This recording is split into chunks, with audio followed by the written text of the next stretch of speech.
So is Spider-Man for kids? Like, is he for kids? I don't know. So one of the things that I've noticed, I took some time off of YouTube, okay?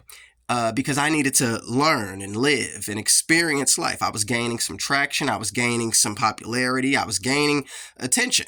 And I recognized that that attention did impact my real life. And I wanted to be able to experience life without having the popularity and all of these other things. That way, I can then come to YouTube with the actual experiences and be able to talk about these experiences and maybe even relate it to some of the stories and just have my own experience with life outside of popularity and stuff, and then be able to talk about it. So one of the things that I noticed is that, like, Spider-Man, he deals with, him having girlfriends and all of these different things. Within the Insomniac game, the first Spider-Man game, the DLC had a conflict with him and Black Cat, and Black Cat says she has a child, and Peter goes, well, I was with her 9 months ago. Oh my gosh, is it my kid? And it becomes a whole conflict for whether or not he had a child. It's like, oh, okay, Peter. But like, as a kid, like, maybe I would get some of the subtext, some of the subtleties, but maybe it would go over my head. Maybe I would understand it entirely. But as an adult, I 100% understand, and I'm looking at it like, okay, all right, Spider-Man, okay, there's nothing wrong.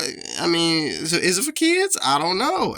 But in the comics, like, that's kind of like the same aspect. It's like, are the stories for children? Right now he's dealing with the sins of, he's infected with the sins of the Green Goblin. Like, what is the sins of the Green Goblin? Like, and the usage of the word sins, like, I've recognized that within media it's so much biblical subtext and stuff like that, biblical symbology. And for me, I think that's really dope too, as a person that loves theology, as a person that I think is really dope. uh For one of my reasons why I believe Peter will be Venom is because the creative director at Insomnia, creative director for Spider-Man, he said that they're not doing Eddie Brock. They want to tell a story that's centered to Peter Parker. I have a video completely about it. If you want to watch that video, go ahead. But like, for me, I recognized that in the first game, the enemies that he was fighting were literally called demons. Like, that was the name of the enemies. So yesterday the new trailer for Spider-Man came out, and it's a CGI trailer, and it has Peter and Miles fighting Venom, and they're going at it. You know what I'm saying? And people were then commenting, saying, well, so now because of this teaser trailer, can we finally stop saying that Peter is Venom? And in my mind, first I go, well, we had a 19-inch statue of Venom, 19 inches of Venom. For kids, 19 inches of Venom released, and the picture of that statue has Peter and Miles fighting Venom. So this isn't the first piece of marketing in which we have Peter and Miles going up against Venom. It's actually the first trailer. It had Venom in the alleyway, and Peter and Miles was looking. So, to me, it's not necessarily the marketing is what's answering the question of, oh, Peter's not Venom. Like, in my opinion, what I first said was, well, in the first game, it was a whole secret for who the villain was. They didn't reveal who the main villain was. So if this marketing is saying that Peter is fighting Venom, meaning that Peter is not Venom, then the only person that it is Harry, because that's what the marketing has kind of pointed to. But my question then becomes, why would they reveal the main villain in this game when they didn't reveal the main villain in the previous game, like during the marketing? Why would they do that? You know what I'm saying? I feel like they're kind of treading the same water, and it's going to be a surprise. Who is Venom? I say that it's Venom. Peter is Venom because in the first game, the enemies that he fought were literally called demons. And like now in this game, it's going to be like him being overtaken by the darkness, him being overtaken by the alien that came down, and he's possessed by the demon. Some people, like one person, when I said on Twitter, that Peter fought demons in the first game, and in this game he's possessed. Somebody's had the question marks with a laughing, crying face, and I'm like, you clearly didn't play the first game, or you don't understand. It went over your head, and like I've recognized that a lot of these games and things in media, they have biblical subtext. They have a lot of different things woven into it that the audience may not get, may get. I don't know, but kids definitely won't understand. And for me, it's very interesting because I think about it from the perspective of me being a kid, and I did not understand it. So I know these kids don't understand it. And Spider-Man he has a show on Playhouse Disney or Disney Junior, whatever it's called. So it's marketed for kids, but is it for kids? And is this his baby mama? Is it not his baby mama? Ooh, yeah, this is some good childish show. It's like, what? It's some good kid-friendly game. And would I allow my kids to play the game? Maybe not. I don't know. I would definitely have some interaction, some type of communication with them about the subject matter of the game.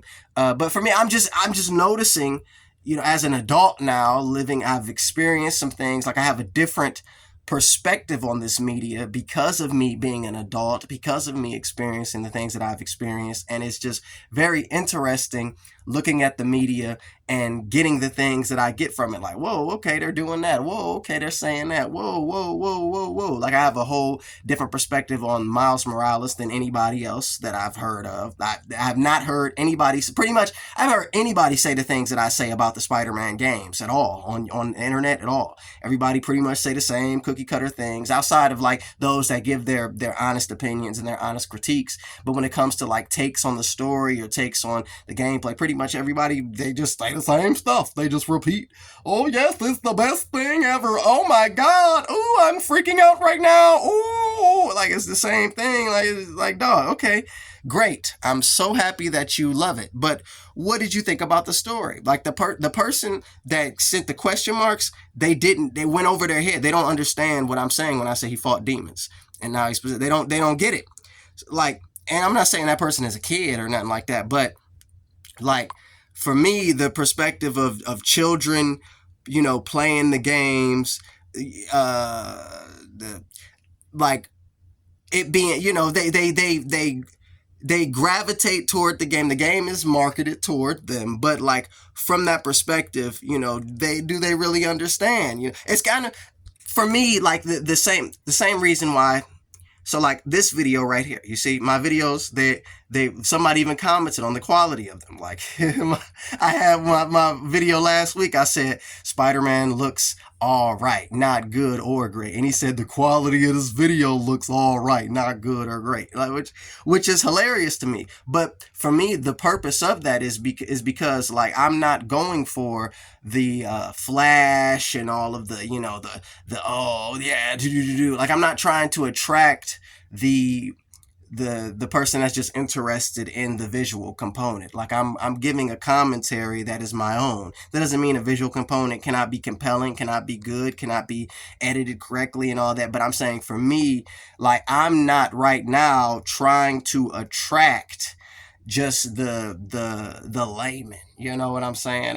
It's about the individual that really care about the character, or is really interested in the character, is really interested in the story, and really interested in a nuanced, honest perspective that isn't tied or tailored to the marketing machine that is Sony / PlayStation / Marvel / Spider-Man. You know what I'm saying? Like I'm a real person, and I'm giving my honest opinion. So with that, like it doesn't matter about that, but that's my reason for the quality. It's for the quality of the video. It's I'm just filming me talk about how I feel about the game, how I'm giving my honest opinion, my honest take. And if the quality bothers you, well, that's going to repel the individual that I may not want to be watching, or and may not want to watch. You know what I'm saying? Because for me, it's not about the pomp and circumstance. It's not about the flash and it's really about the quality of the story that's being told. So with all that being said, like, I don't know if Spider-Man is for kids. He got multiple girlfriends. He got the sins of the Green Goblin. I don't know if he's for kids, which is interesting because he's kind of marketed to kids. But what y'all think? Is Spider Man for kids? I don't know.